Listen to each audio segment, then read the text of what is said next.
기록으로 남아있는 세계의 역사는 대략 한 3,500년 정도 된다고 합니다.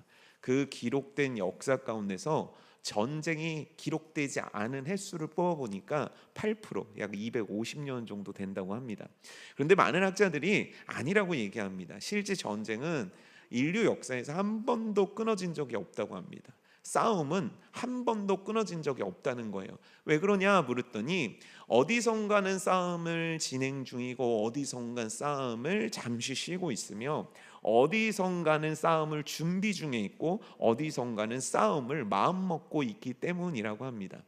여러분, 세계 역사는 계속된 싸움의 역사였습니다. 비록 우리가 이곳에서 안전하게 평화 가운데 예배드리고 있긴 하지만 지금 이 중간에도 세계 곳곳에서는 전쟁의 소식들이 계속 들려오는 것들이 지금 우리가 사는 시대의 여건입니다.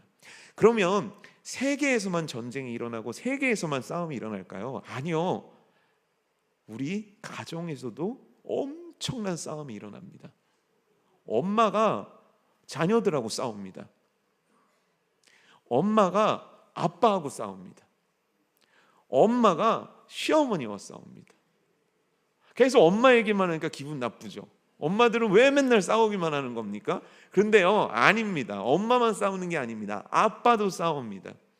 돈 버느냐고 싸우고요, 자존심 지키느냐 싸우고요, 별것도 아닌 것 때문에 속상해서 싸우고요, 어떻게든 내가 누군데 하고 싶은 마음 때문에 계속 싸웁니다. 그러고 보니까요, 우리들의 일평생, 우리들의 일상, 전 세계의 모든 사람들은요 다 싸우고 있습니다. 싸움을 준비 중에 있고, 싸우고 있거나, 잠시 휴전을 선포하고 잠시 교회에 왔거나, 아니면 또 내일 싸울 예정입니다. 여러분, 격렬하게 싸우셨습니까? 이번 한 주 열심히 싸우셨습니까? 그래서 제가 고민을 했습니다. 교회는, 성경은 우리들에게 싸우지 말라고 얘기하는 건데, 어려서도 여러분 유치원 때부터 제일 많이 들었던 얘기 중에 하나가 거짓말하지 말라, 도둑질하지 말라, 싸우지 말라잖아요. 이 싸움을 그칠 수 있는 방법이 뭐가 없을까 그러다가 기가 막힌 아이디어 하나를 떠올렸습니다. 여러분, 이거 들으시면 아마 깜짝 놀랄 겁니다. 이러면 싸울 수가 없습니다. 그 방법이 뭐냐면 혼자 사는 겁니다. 너무 참신하지 않습니까? 혼자 살면 싸울 일이 없습니다. 맞습니까? 아니요. 혼자서도 싸웁니다. 주일을 앞둔 토요일 밤 11시 30분에 유튜브를 켰습니다. 근데 거기 나온 사람이 라면을 맛있게 끓여 먹고 있네요. 내 내면에선 싸움이 일어나는 겁니다. 나 이거 먹어야 돼, 말아야 돼. 여러분, 먹으면 어떻게 됩니까? 여러분 얼굴처럼 되잖아요. 먹지 말아야 되잖아요. 그렇죠? 건강하기 위해서 다이어트도 해야 되니까 먹지 말아야 되는 싸움과 먹고 싶은 싸움이 내 내면 안에서 계속 있는 거예요. 내가 했던 말들, 내가 했던 경험들, 내가 가졌던 감정들이 내 안에서 끊임없이 싸움을 만들어냅니다. 행복하고 싶고 사랑만 하고 싶지만 이 싸움이라는 건 나 혼자 있어도 일어나고 같이 있어도 일어나고 우리여도 일어나는 게 이 싸움입니다. 그런데 성경은 우리들에게 얘기합니다. 싸우지 말라고요. 우리들에게 요구합니다. 사랑하라고요. 여러분, 모든 싸움을 중지하십시오. 모든 싸움을 멈추십시오.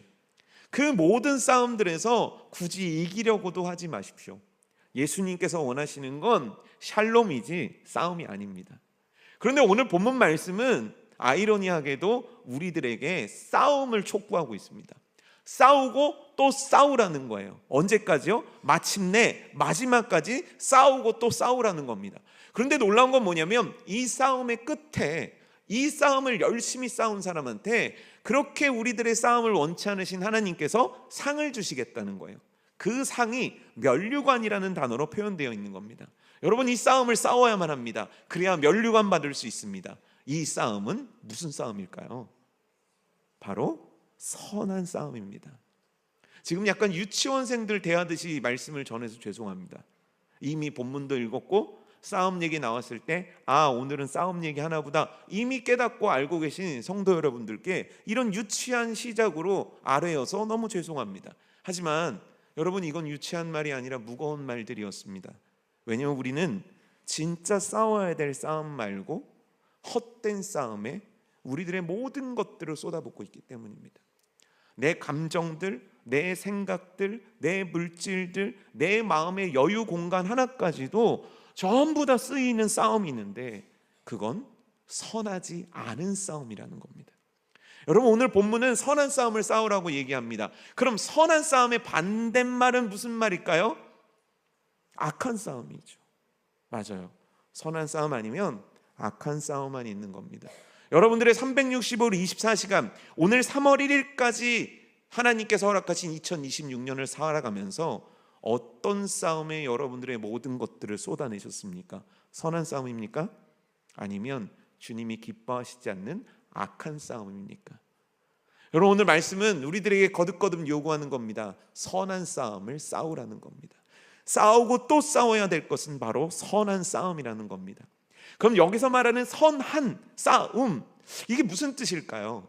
여러분, 일단 싸움하고 선함이라는 말이 어울립니까?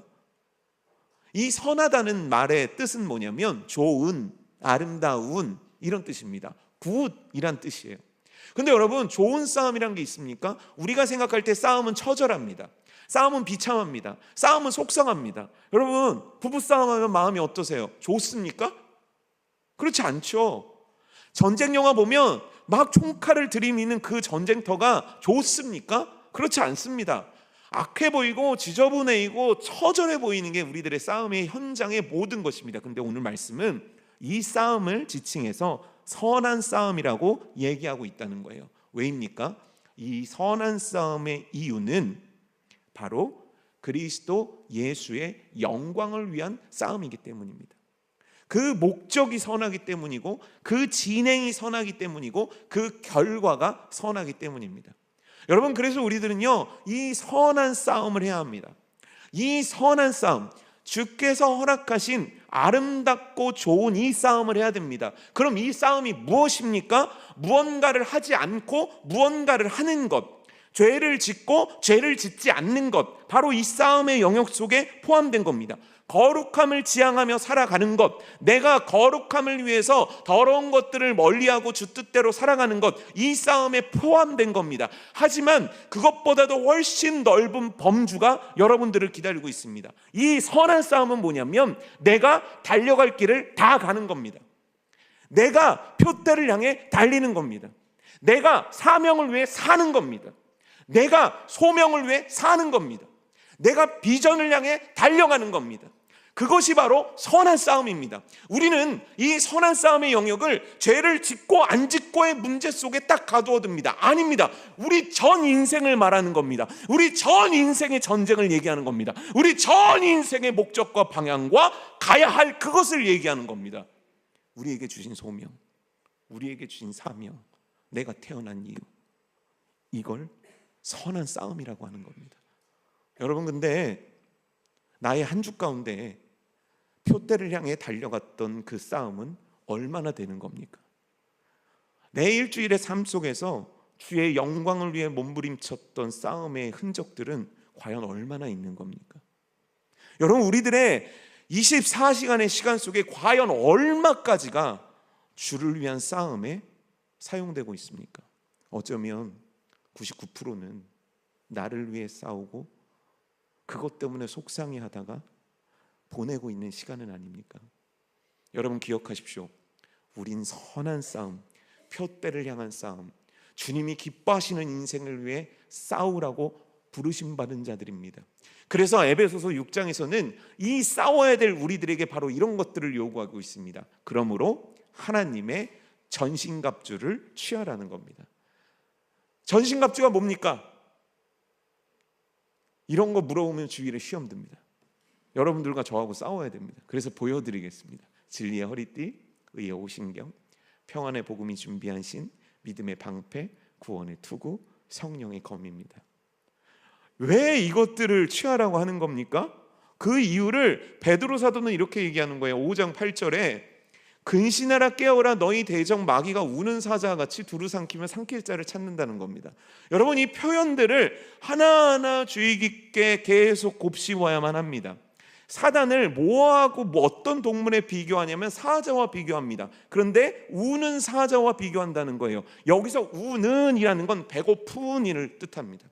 사자는 배고프면 앞뒤를 가리지 않습니다. 사자는 배고프면 자식이라도 잡아먹는 게 사자입니다. 근데 그 사자가 어떻게 잡아먹는가? 와자작 잡아먹는다는 겁니다. 와자작 잡아먹는 장면이 다니엘서에 나오거든요. 사자굴에 다니엘을 모함했던 그 악한 자들을 던질 때 현상이었습니다. 이 사람들의 몸이 한 명도 땅에 떨어지지 않습니다. 왠지 아십니까? 사자가요 다 찢어서 뼈째 씹어먹었기 때문입니다.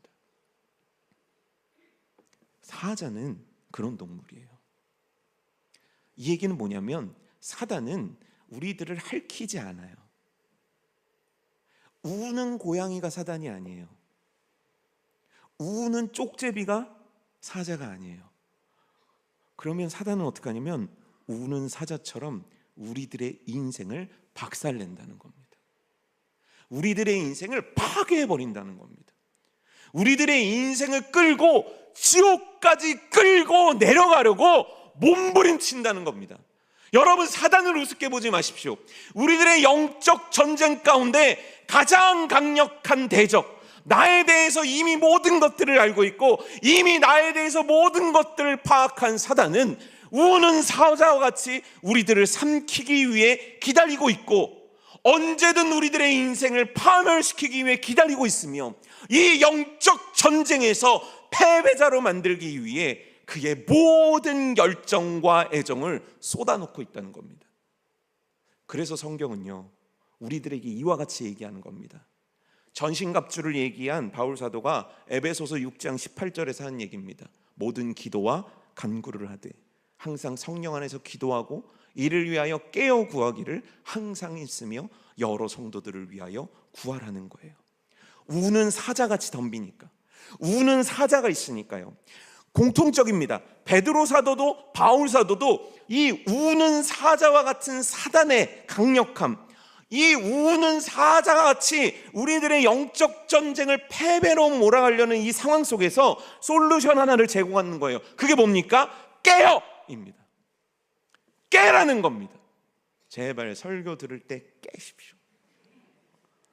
제가 오늘 너무너무 감동적이었던 게 아침에 이제 교육자들이 오랜만에 등장을 한 교육자들이 있었습니다.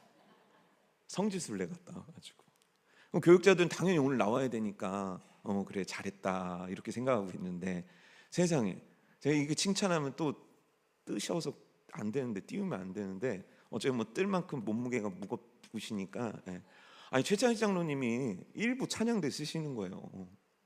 좀 그게 그렇게 감동적인 거 있죠. 10년 만에 처음 최 장로님 때문에 감동을 받았네요.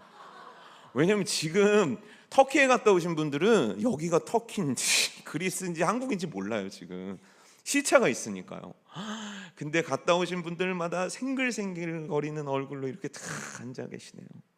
근데 왜 터키도 안 갔다 오셨는데 그리스도 안 갔다 오셨는데 왜 이렇게 얼굴들이 그러십니까? 깨어 있어야만 합니다. 설교 시간에 깨어 있어야만 합니다. 여러분 깨어 있어야 돼요. 사단은 우는 사자같이 우리를 노려요. 그럼 사자가 오는지 안 오는지 깨어 있어야 되는 거 아닙니까?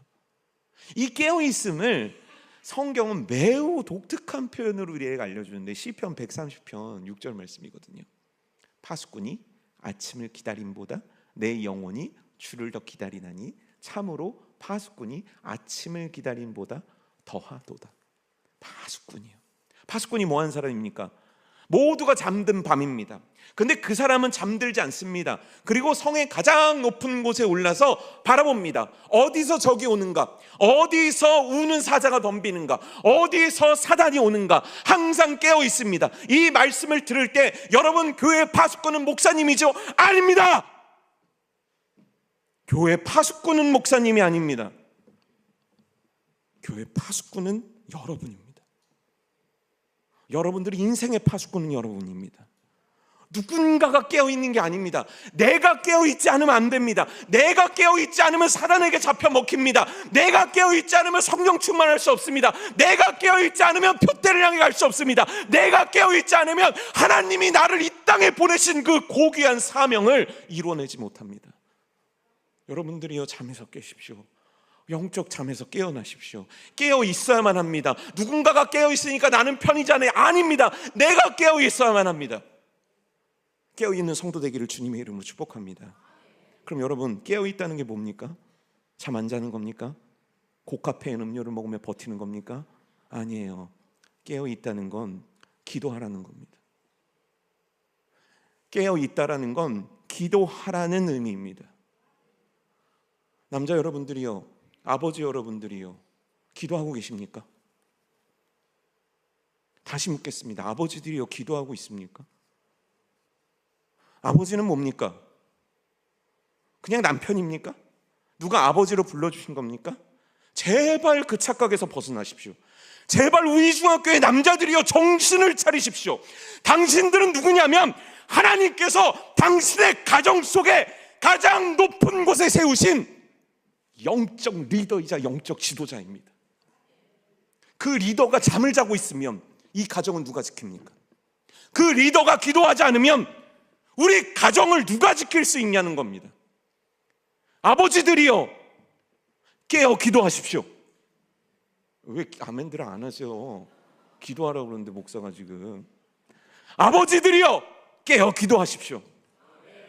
태중의 아이를 잉태하고 입이 벌어진 예비 아버지들이요, 웃을 날 얼마 안 남았습니다. 기도하십시오. 기도한 만큼 내 자녀가 잘 될 수 있고 기도한 만큼 내 가문이 잘 될 수 있다면 기도해야 되지 않습니까? 그런데 왜 기도처럼 쉽고 기도처럼 간단하며 기도처럼 힘 있는 것들을 멈추고 계십니까? 아버님들이요. 이제 아버지 혼낸 건 이제 그만하고 어머니들이요, 할 말이 많아요. 왜 기도 안 하십니까? 아내들이요, 왜 기도하지 않습니까? 왜 깨어 기도하지 않습니까? 가정에 기도하라고 하나님께서 심어주신 그 귀한 영역 속에 왜 기도하지 않습니까? 여러분, 위대한 목사님들 뒤에는 누가 있습니까? 기도하는 어머니가 있었대요. 자식 목사 만들기 싫어서 그러신 겁니까? 왜 기도 안 하시냐는 겁니다. 왜 자식을 위해 한탄하고, 왜 자식을 위해 아파하고, 왜 자식을 위해 고통스러워하면서 왜 내 자녀를 위해 기도하지 않습니까? 왜 내 남편의 변화를 위해서 기도하지 않습니까? 왜 기도하지 않냐는 겁니다. 제 아내가 오늘 울면서 이렇게 얘기하더라고요. 여보, 자녀 때문에 너무너무 속상해, 이런 얘기를 쭉 하더라고요. 그래서 저는 이렇게 얘기했습니다. 기도 안 해서 그래. 기도 안 해서 그래요. 목사님 어떻게 그렇게 얘기해요? 난 원래 그렇게 얘기해요. 누구를 만나도 그렇게 얘기해요. 기도 안 해서 그래요. 그러면 기도하면 어떻게 되겠습니까? 어머니들이요, 지금까지 기도를 진짜 안 하고 사셨는데 왠지 모르게 오늘부터 기도를 시작하면 어떤 역사가 펼쳐지겠습니까? 내가 겪었던 모든 것들의 반대 역사가 만들어지지 않겠습니까? 사랑하는 어머니들이요, 기도하십시오. 그리고 이제 다음으로 넘어가겠습니다. 자식들이요, 이 자식들이요, 니들 인생입니다. 내 인생입니다. 누가 대신 살아주지 않습니다. 내 인생에 내가 기도를 안 하면 누가 기도합니까? 내 인생에 내가 기도 안 하면 누가 더 기도해 주기를 바랍니까? 여러분, 착각하지 마십시오. 내 인생 하나님이 내게 맡겨주셨습니다. 그러면 가장 몸부림쳐 기도해야 되는 건 엄마도 아니고 아빠도 아니고 교회 목사님들도 아닙니다. 나여야만 합니다. 어찌 그렇게 사십니까? 어찌 그렇게 인생을 내비두고 사십니까? 어찌 하나님을 믿는데 그렇게밖에 못 삽니까? 기도하십시오. 사랑하는 청년들이요, 제발 기도하십시오. 사랑하는 자녀들이요, 기도하십시오. 이제 가정편은 끝났어요. 다음 페이지는 뭐냐면 장로님들이요, 기도하십시오. 권사님들이요, 기도하십시오. 안수 집사님들이요, 기도하십시오. 교회에서는 이 세 명을, 이 세 부류의 사람들을 중직이라고 표현합니다. 중요한 직분을 맡았습니다. 그런데 이 중요한 직분을 맡은 여러분들이 지금 무게 때문에 도저히 숨을 쉴 수가 없어야만 합니다. 그 무게는 뭡니까? 우리중앙교회의 미래를 책임질 리더를 뽑아야만 합니다. 근데 뭐를 아십니까? 하나님이 보내주신 사람을 딱 보면 아십니까? 여러분, 그럼 저는 하나님이 보낸 사람이에요, 안 보낸 사람이에요? 저를 보시면 아십니까? 모르잖아요. 그럼 어떻게 해야 됩니까? 기도해야죠. 기도해야죠. 교회는 청빙위원들을 뽑았습니다. 청빙위원회 여러분들이요, 배나 기도하셔야 되지 않겠습니까? 그러면 청빙위원들 잘 하나 보자, 이래야 됩니까? 성도 여러분들이요? 여러분들이 기도해야 됩니다. 여러분들 기도해야 됩니다. 그런데 어찌 예배당이 텅텅 비어만 갑니까? 어찌 금요일날 눈물을 흘려 기도하는 정도가 없습니까? 어찌 새벽에 자리자리들은 점점 비어져 가는 겁니까? 이제 조금 있으면 에스더 베드로 빼놓고 남지 않을 지경입니다. 어찌 여러분들이 이런 상태로 교회를 둘 수 있습니까? 목사님들이여 기도하십시오. 전도사님들이여 기도하십시오. 장로님들이여 기도하십시오. 권사님들이여 기도하십시오. 안수 집사님들이여 제발 기도하십시오. 집사님들이여 기도하십시오. 성도들이여 기도하십시오. 하나님이 이 싸움에서 이길 유일한 방법을 주셨는데 그건 바로 기도입니다. 사랑하는 성도들이여 기도하십시오. 기도의 역사를 체험하십시오. 기도의 승리를 체험하십시오. 기도의 은혜를 체험하십시오. 그 은혜가 여러분들에게 흘러들어가기를 주님의 이름으로 축복합니다. 이런 설교를 하면 아멘이 적어져요. 그리고 제가 마음에 안 드는 거죠. 어쩔 수 없어요. 근데 어떤 분들은 우리중앙교회가 기도하는 가운데 조금만 더 열심히 했으면 좋겠습니다. 그런 상황이 아니에요, 여러분. 우리중앙교회 기도의 수준은 그런 상황이 아니에요. 진짜 마음 아픈 상황이에요, 여러분. 진짜 여러분 눈물로 기도하셔야 돼요. 그건 여러분들의 몫입니다. 기도하지 않는 건 죄입니다. 왜냐하면 싸우지 않겠다는 얘기가 똑같기 때문입니다. 제가 한 교회를 갔는데 엄청나게 큰 교회인데 그 목사님이 교회를 본당도 어마어마해요. 뭐 시설도 어마어마한데 제일 먼저 저를 데리고 간 곳이 어디였는지 아십니까? 지하였어요. 그 지하에는요, 양쪽 면이 빼곡하게 만들어진 게 있었는데 그건 바로 기도실이었습니다. 그리고 저한테 이렇게 얘기하더라고요. 목사님, 우리 교회 부흥의 비결이에요. 그 기도실에서 기도 소리가 365일 24시간 끊어진 적이 없습니다. 여러분들도 앞바탕 엄청난 대형 교회입니다. 근데 그 목사님이요, 제일 먼저 자랑한 게 기도실이었어요. 우린 자랑할 수 있습니까? 우린 이야기할 수 있습니까? 우이중앙교회는 기도로 살아나는 교회입니다. 우이중앙교회는 무릎이 살려냅니다. 내 가정은 무릎입니다. 내 인생은 무릎입니다. 내가 기도하였더니 이 싸움에서 이겼습니다. 여러분, 2026년 3월 1일 고백할 수 있는 분 계십니까? 오늘 하나님께서 여러분들의 영혼과 여러분들의 인생 가운데, 여러분들의 공동체 가운데 촉구하시는 겁니다. 이 싸움에서 이기고 싶으냐? 기도하라. 이 싸움에서 승리하고 싶으냐? 기도하라. 기도하는 여러분 되시기를 주님의 이름으로 축복합니다. 그래야 영적 싸움에서 이깁니다. 선한 싸움을 구별해낼 수 있습니다. 선한 싸움에서 승리할 수 있는 비결은 기도입니다. 그 기도의 역사를 체험하는 저와 여러분 되기를 주님의 이름으로 축복합니다. 그런데 여러분, 싸움이라고 다 싸우면 안 된다고 그랬잖아요. 악한 싸움이 있다고 했잖아요. 그 악한 싸움은 뭘까요? 에베소서 6장 12절 말씀이 이렇게 나와 있습니다. 우리의 씨름은 혈과 육을 상대하는 것이 아니다. 우리의 싸움은 혈과 육이 아니라는 거예요. 그럼 혈과 육은 뭘 의미합니까? 갈라디아서 5장 말씀에 이렇게 나와 있습니다. 갈라디아서 5장 19절 말씀인데요. 육체의 일은 분명하니 원수 맺는 것과 분쟁과 시기와 분냄과 당짓는 것과 분열함과 이단과 투기와, 이게 뭘 의미하는 거냐면 하나님이 원치 않는 싸움의 1번, 그건 혈과 육의 싸움. 뭐냐면 너와 나와의 싸움을 하나님은 원하지 않는다는 겁니다. 너와 나, 우리의 싸움을 하나님은 원하시지 않는다는 겁니다. 그럼 하나님이 원하시는 건 뭐겠습니까? 사랑입니다.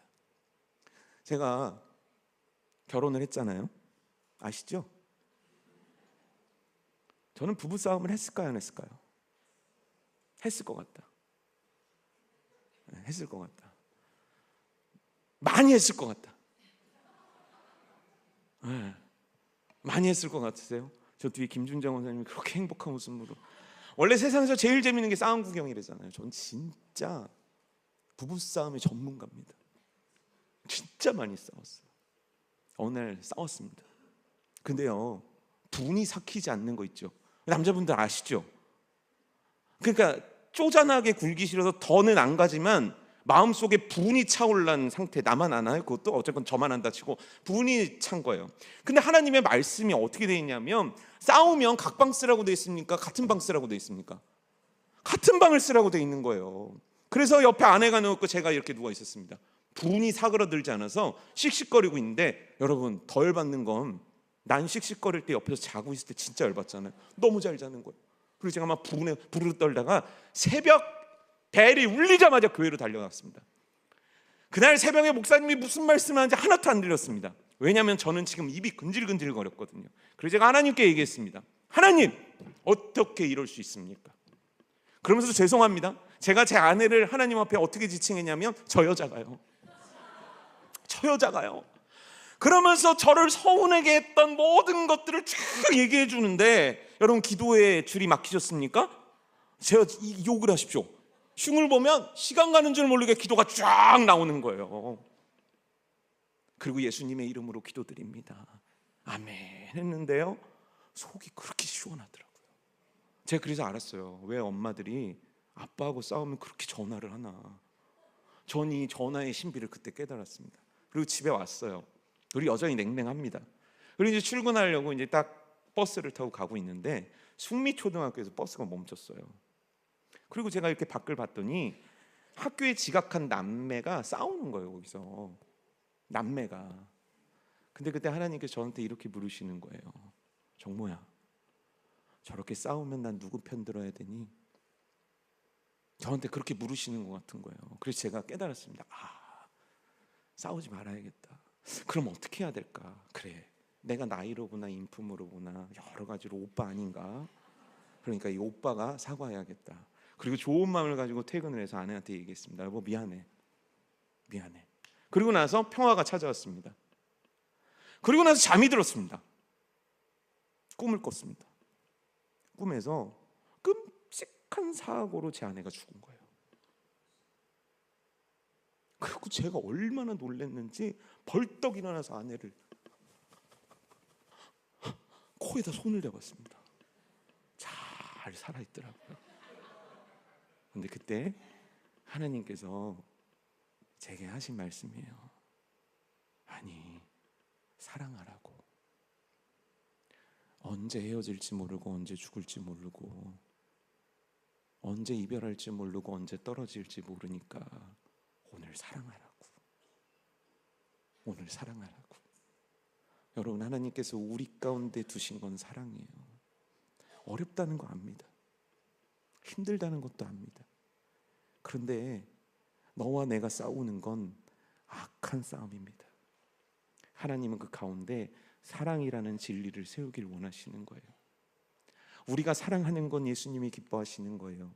예수님이 우리를 사랑하신 것처럼 말입니다. 우리가 그의 흉어물을 보지 않는 것, 하나님이 기뻐하시는 거예요. 왜요? 예수님의 보혈의 사랑의 은혜로 우리들의 흉허물을 보지 않기 때문입니다. 그런데 우리는요, 거듭거듭 그 사람의 허물을 보고 싶어하는 겁니다. 왜입니까? 창세기 2장 25절인데요. 아담과 그의 아내 두 사람이 벌거벗었으나 부끄러워하지 아니하였다. 하나님께서 두 사람을 만든, 부부를 만든, 우리를 만들고 나서의 두 사람 사이에요, 어떤 것도 부끄러워 보이지 않았고 어떤 것도 부끄럽게 보지 않았다는 거예요. 쉽게 얘기하면 어떤 허물도 들춰내지 않고 어떤 허물도 들춰나 보이지 않았다는 겁니다. 그런데 이게 깨집니다. 창세기 2장 25절이에요. 3장 7절입니다. 이에 그들의 눈이 밝아져 자기들이 벗은 줄을 알고 무화과나무 잎을 엮어 치마로 삼았더라. 이게 뭡니까? 내 허물을 알게 된 겁니다. 그의 허물을 알게 된 거예요. 그래서 내가 나를 미워해요. 그래서 내가 그가 미워요. 그래서 내가 죽일 듯 싫어요. 그래서 그녀가 죽일 듯 싫은 겁니다. 사랑하는 성도 여러분들이요, 주님께서 허물을 보기를 원하시지 않습니다. 그리스도의 사랑을 보기를 원하십니다. 우리끼리 싸우는 건 하나님의 뜻이 아니란 것을 여러분들 새기는 여러분들 되셨으면 좋겠습니다. 우리가 또 싸우지 말아야 될 대상이 있습니다. 그건 뭐냐면 우리의 혈과 육으로부터 싸우는 것을 하나님께서 원하시지 않는다는 거예요. 갈라디아서는 5장 17절에서 이걸 이렇게 표현합니다. 육체의 소욕은 성령을 거스른다.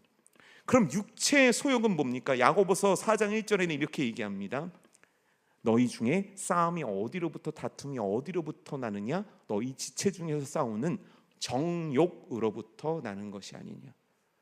여러분, 저는 첫 번째 우리들의 관계 속에서 일어나는 싸움을 얘기했습니다. 그 싸움의 이유는 허물이었습니다. 근데 이 두 번째 싸움은 내 스스로뿐만 아니라 내 마음뿐만 아니라 내 인생 전체에서 벌어지는 싸움의 원인입니다. 그게 뭡니까? 정욕이라는 겁니다. 정욕이 뭡니까? 뭔가 말초적인 어떤 것들을 여러분들은 떠올리려고 하지만 그게 아닙니다. 정욕의 깊은 뿌리는 바로 나를 위함입니다. 하나님 당신을 위함이 아니라 내 기쁨을 위한, 내 만족을 위한, 내 사랑을 위한, 내 행복을 위한, 나를 위한 것이 철저한 목적이 된 삶, 그것이 뭐냐면 정욕이라는 겁니다. 우리가 얼마나 정욕에 끌려 살아간지 모릅니다. 가끔 보면 놀이동산 같은 데 가보면 새치기를 합니다. 왜 새치기 할까요? 내가 편하게 빨리 타고 싶어서요. 남들은 상관없어요. 나만 중요해요. 나만 살면 되는 거예요. 나만 불이익받지 않으면 되는 거예요. 여러분, 이 모든 것들이 정욕입니다. 언제 하나님께서 나만 잘 되고 나만 이익 취하고 나만 잘 살라고 말씀하신 적이 있습니까? 하나님께서 말씀하신 거 그 반대입니다. 너희가 빛이 되어서 사람들을 섬기고 너희가 소금이 되어서 사람들을 섬기라고 얘기한 거예요. 여러분, 우리는 정욕 따라 사는 인생이 아닙니다. 하나님의 마음 따라 사는 사람들입니다. 우리는 정욕에 취하여 정욕을 추구하는 인생이 아닙니다. 하나님 당신 그 한 분을 추구하며 살아가는 것이 바로 나의 인생입니다. 오늘 하나님께서 우리들에게 말씀하시는 거예요. 선한 싸움을 싸우고 악한 싸움을 싸우지 말아라. 악한 싸움의 뿌리가 되는 허물을 들춰내는데 너의 에너지를 쓰지 말아라. 악한 싸움의 뿌리가 되는 정욕을 위해서 살아가는 인생을 버려버리라. 그리고 하나님이 기뻐하시는 선한 싸움을 위해 너의 인생 전부를 헌신하라. 너의 인생 전부를 쏟아 넣으라. 너의 인생 전부를 마땅한 것으로 하나님 앞에 올려드리라는 거예요. 그럼 어떻게 되는 줄 아십니까? 반드시 이기게 하십니다. 절대 패배하지 않게 하십니다. 우리가 선한 싸움을 싸워나갈 때 우리들의 머릿속의 염려는 이겁니다. 내가 연약한데요, 내가 부실한데요, 나는 맨날 정욕을 추구하는 인생이고 나는 누군가 허물을 들춰내는데 최적화된 사람인데요, 그러니까 나는 싸울 수 없는데요. 아닙니다. 그 싸움의 주도권은 나에게 있지 않고 하나님께 있습니다. 그 싸움을 싸워 이기게 하신 건 바로 하나님입니다. 여기서 아멘 나와야 되는데 안 하시려고요? 그 싸움을 싸워 이기게 하신 분은 하나님입니다. 그런데 바울은 그렇게 얘기해 놓고 다른 말을 합니다. 로마서 7장 23절이거든요. 내 지체 속에서 한 다른 법이 내 마음의 법과 싸운대요. 하나님 뜻대로 살고 싶은데 그렇지 않는 싸움들이 너무 일어난다는 거예요. 그래서 나는 이걸 이겼습니다 이렇게 고백하면 되는데 로마서 7장 24절 바로 다음 절은 이렇게 얘기하는 겁니다. 오호라, 나는 어떤 사람입니까? 곤고한 사람이다. 이 곤고함이 무슨 뜻인지 아십니까? 나는 피곤한 사람이다. 나는 비참한 사람이다. 나는 고통스러운 사람이다 라고 얘기하는 겁니다. 왜입니까? 여러분, 이 싸움의 과정을 얘기하는 거예요. 우리의 영적 싸움, 선한 싸움의 과정은요, 우리를 곤고하게 만드는 겁니다. 용서하려고 하니까 곤고하고, 사명 따라 살려니까 곤고하고, 내 정력이 아니라 하나님의 마음 따라 살려고 하니까 힘든 겁니다. 그러니까 너희들은 포기해? 바울은 그걸 얘기하는 게 아닙니다. 그 과정에 고통이 있다는 거예요. 그리고 나서 로마서 8장 37절에서 이렇게 얘기합니다. 그러나 이 모든 일에 우리를 사랑하시는 이 누굽니까? 여러분들을 사랑하시는 이 누구입니까? 나의 주님으로 말미암아 우리가 어떻게 이깁니까? 넉넉히 이기느니라. 이 얘기가 뭐냐면, 너는 부족하고 너는 연약하고 너는 곤고할지라도 너를 사랑하시는 하나님께서, 너를 아끼시는 하나님께서, 너를 위해 생명 바치신 그분께서 너를 능히 이기게 하신다는 거예요. 여러분, 이게 소망의 말씀 되기를 주님의 이름으로 축복합니다. 주님께서 우리 이기게 하십니다. 주님께서 우리 이기게 하십니다. 어떤 부모가 자녀 그렇게 굴욕적이고 실망하고 좌절하는 인생을 가만둘 부모가 어디 있겠습니까? 여러분, 우리 아버지는 우리를 사랑하셔서 우리에게 이기게 하시는 분이심을 믿는 여러분들 되기를 주님의 이름으로 축복합니다. 근데 그러려면 조건 하나가 있습니다. 그건 뭐냐면 기드온을 통해 살펴보려고 하거든요. 하나님께서 기드온에게 나타납니다. 근데 기드온의 상태가 어땠냐면 완벽한 무기력, 완벽한 패배감, 완벽한 좌절의 상황이었습니다. 하나님은 그에게 사명이란 걸 주셨습니다. 사사가 돼서 이스라엘 백성들을 미디안의 무리로부터 해방시켜야 하는, 그래서 하나님의 나라를 마음껏 세워야만 하는, 아름답게 세워야만 하는, 거룩하게 세워야만 하는 사명을 부여받은 인생입니다.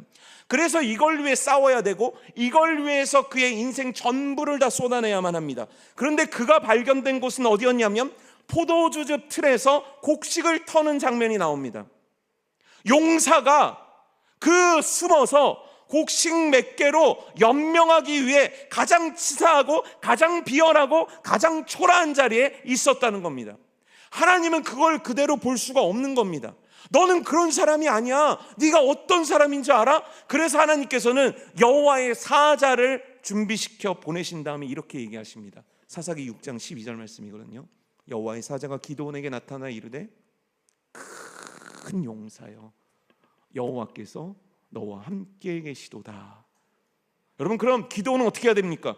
뛸 듯이 기뻐하며 아멘입니다. 이제 내가 싸우겠습니다. 이제 사람을 모으겠습니다. 주님, 제가 무엇을 준비할까요? 주님께서 이 시대 가운데 내게 주신 사명을 어떻게 이루어드릴까요? 그의 마음이 뜨거울 것 같았으나 그러지 않습니다. 이 말씀을 듣는 기드온은 계속 하나님 앞에 거듭 이야기하는 게 있습니다. 그게 뭔지 아십니까? 내가 질 수밖에 없는 이유들에 대해서 얘기합니다.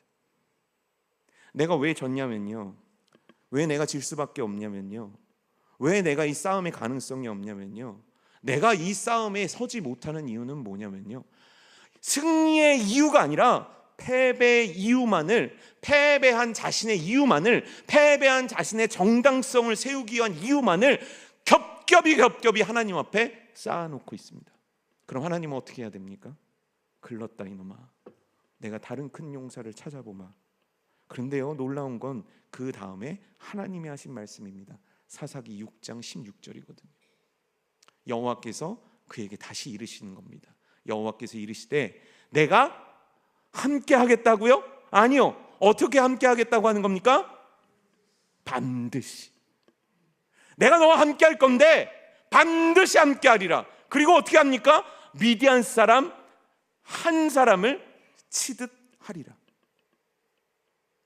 여러분, 이게요, 아까 봤던 사사기 말씀하고 똑같은 말씀이에요. 내가 너와 함께 할 거고 넌 큰 용사다. 이걸 16절에서 하나님께서는 거듭 얘기하시는데 어떻게 얘기하시냐면 내가 너와 반드시 함께 할 거고, 네가 어떻게 큰 용사가 될 거냐면 미디안을 한 사람 치듯이 하게 되는 그런 큰 용사가 될 거다라는 하나님의 소명, 하나님이 그의 인생 가운데 이루고 싶은 하나님의 꿈을 그에게 얘기하는 거예요. 왜요? 여기서 발견할 수 있는 놀라운 진리가 있어요. 하나님은 우리가 싸우기를 원하신다는 거예요. 결국 하나님은 나와 반드시 함께 하셔서 나를 큰 용사로 만들고 싶은 거예요. 이게 하나님의 계획입니다. 자, 그리고 나서 기드온에게 첫 번째로 하나님께서 주신 미션입니다. 그 미션은 뭐냐면 너희 집에 우상 많지? 네. 그 우상을 다 찍어서 불태워버려라.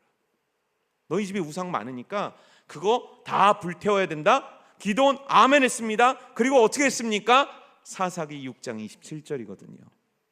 이에 그렇게 말씀하신 하나님의 말씀을 따라서 기드온이 종 10사람을 데리고 여호와께서 말씀하신 대로 행하되 그의 아버지의 가문과 그 성읍 사람들을 두려워함으로 이 일을 감히 낮에 행하지 못하고 밤에 행하니라. 기드온의 마음 상태가 어땠다는 겁니까? 막상 그 싸움을 나가려니 두려웠어요. 아빠한테 혼나면 어떡하지? 성읍 사람들이 나를 몰매질하면 어떡하지? 그 사람들이 두려웠어요. 그래서 빛의 자녀가 밤에 아무도 모르는 채 도끼질을 조심조심, 사람들이 깰까봐 10명을 데리고 가서 조심조심해서 그 우상을 꺾어버렸다는 거예요. 여러분, 이거 잘한 겁니까? 잘못한 겁니까? 일을 시키신 하나님 앞에 이건 성공적인 미션의 수행입니까? 아니면 실패한 겁니까? 여러분 잘 생각해 보세요. 하나님이 원하시는 게 뭐였겠습니까? 나는 하나님의 자녀입니다. 큰 도끼 가지고 온 마을 사람들 앞에서 여러분 우상은 잘못된 겁니다. 와! 근데 그렇게 못했다고요. 왜요? 무서워서요. 이 싸움에 나갈 용기가 없는 거예요. 이 싸움에 나갈 자신이 없는 겁니다.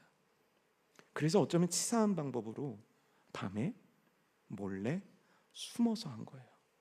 근데 여러분, 이 대목을 유심 있게 보십시오. 하나님께서는 이렇게 했다고 기드온을 나무라지 않으십니다. 이 기록은 기드온 잘못했어 라고 남겨놓은 기록이 아닙니다. 기드온은 이렇게라도 했어. 기드온은 연약해. 기드온은 부족해. 그런데 그는 끝까지 싸움의 자리에 나섰어. 우리에게 이 얘기를 하고 있는 겁니다. 여러분, 하나님께서 이기게 하십니다. 그 이기게 하시는 조건입니다. 싸움터에 서십시오. 싸우려고 하십시오. 싸우겠다고 마음을 먹으십시오. 그리고 싸움을 시작하십시오. 그래야 하나님이 일하시죠. 그래야 하나님이 역사하시죠. 그래야 하나님이 승리를 주시죠. 그래야 놀라우신 하나님이 보이죠. 내가 능력이 부족하다면 바다를 가르시는 하나님의 역사가 거기서 펼쳐지는 거 아닙니까? 나는 아무것도 아닙니다. 나는 연약합니다. 그래서 주님 나를 어떻게든 이기게 해주세요. 저는 구석에 있겠습니다. 아무것도 하지 않겠습니까? 여러분, 성경 어디에서 그때 하나님의 역사가 일어납니까? 하나님이 원하시는 겁니다. 나의 사랑하는 자녀들아, 나의 군대여, 나의 군사들이여, 이 인생이라는 경주장에 선 경주자들이여, 싸움의 자리에 서라. 싸움의 자리에 서라. 싸움의 자리에 서라. 예전에 권투 선수 중에서 홍수환 선수라는 선수가 있습니다. 아십니까? 홍수환. 모르세요? 이것도 저만 하나 본데요. 여러 사람 중에서 그래도 예수님 믿고 좀 이렇게 유명한 사람으로 뽑아봤는데, 이 홍수환이라는 선수가 챔피언 결정전에 나서요. 남아공에서. 근데 세상에 2라운드가 딱 됐는데 4번 다운 당한 거예요. 여러분, 권투에서 4번 다운 당하면 그거 경기할 이유가 있습니까? 없습니까? 4번 다운된 사람이 갑자기 돌변할 가능성이 있습니까? 없습니까? 이미 약점 다 노출됐고, 이미 체력 다 떨어졌고, 이미 자기의 정신 상태가 아니에요. 그런데 5번째 3라운드에 홍수환 선수가 씁니다. 그리고 한 방 빡 했는데 상대방이 꼬꾸라집니다. 그래서 챔피언이 됩니다. 챔피언이 됩니다. 그리고 나온 유명한 말이잖아요. 사전 오기. 진짜 모르셔서 이렇게 반응하시는 거예요. 근데 알면서 기억을 더듬으시라고 그러는 거예요. 우리 베드로 전도에는 이 권투 경기 보면서 욕도 많이 하셨을 거 아니에요. 홍수환 저 뭐 이러다가 갑자기 3라운드에 하면 우리 홍수환 이러시지 않았습니까? 사전 오기의 신화가 여기서 나왔대요. 이게 하나님의 역사입니다. 맞아도 서고, 아파도 서고, 곤고해도 서고, 저도 서고. 왜요? 하나님께서 승리를 주시는 분이기 때문입니다. 그리고 나서요, 홍수환 선수가요, 이 챔피언을 딱 딴 다음에 전화기에 대고 이렇게 얘기했다는 거예요. 엄마, 나 챔피언 먹었어. 여러분, 우리가 지는 데 익숙한 사람들이에요. 영적 싸움 잘 못해요. 그런데 쓰는 거예요. 왜요? 하나님이 나한테 이긴다고 했으니까 또 쓰는 거예요. 왜요? 하나님이 내게 주신 인생이 있으니까 또 쓰는 거예요. 왜요? 하나님이 기뻐하심을 따라 살아가야 되니까 쓰고 또 쓰는 거예요. 넘어지고 또 넘어지는 겁니다. 그래서 내 영혼 속엔 곤고함이 느껴지기도 합니다. 하지만 여러분 믿으십시오. 언젠가 여러분들을 통해 하나님은 이 소리를 듣게 될 겁니다. 아빠 챔피언 먹었어. 내가 아빠 말대로 싸웠어. 내가 아빠 말대로 견뎠어. 내가 아빠 말대로 다시 일어났어. 그랬더니 아빠 진짜 내가 챔피언 먹었어. 여러분 영광 돌려드리는 저와 여러분 되기를 주님의 이름으로 축복합니다. 내 아버지께서 이 싸움을 원하십니다. 그러니 싸우십시오. 아버지께서 이 전쟁을 원하십니다. 그러니 전쟁터로 나가십시오. 가진 것 없고 힘 없고 능력 없어도 좋습니다. 하나님 앞에 깨어 기도하고 부르짖음으로 나아가십시오. 연약함 속에 나아가십시오. 주님의 도우심을 구하십시오. 주님께서 여러분들의 이 인생을 이와 같이 보호하실 겁니다. 시편 121편이거든요. 시편 121편 3절에서 5절 말씀 우리 다 같이 한번 읽어볼까요? 시작. 너를 실족하게 아니하소서. 너를 이스라엘을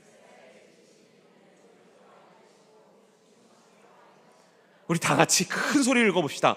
여호와는 너를 지키시는 이시라. 할렐루야. 그 싸움터에서 나의 주님께서 날 지켜내실 것입니다. 그 싸움터에서 나로 하여금 승리하게 하실 것입니다. 여호와의 함께 하심을 믿고 이번 한 주 싸우고 또 싸워내는, 주를 위해서 싸우고 또 싸워내는 저와 여러분들의 인생 되기를 주님의 이름으로 축복합니다.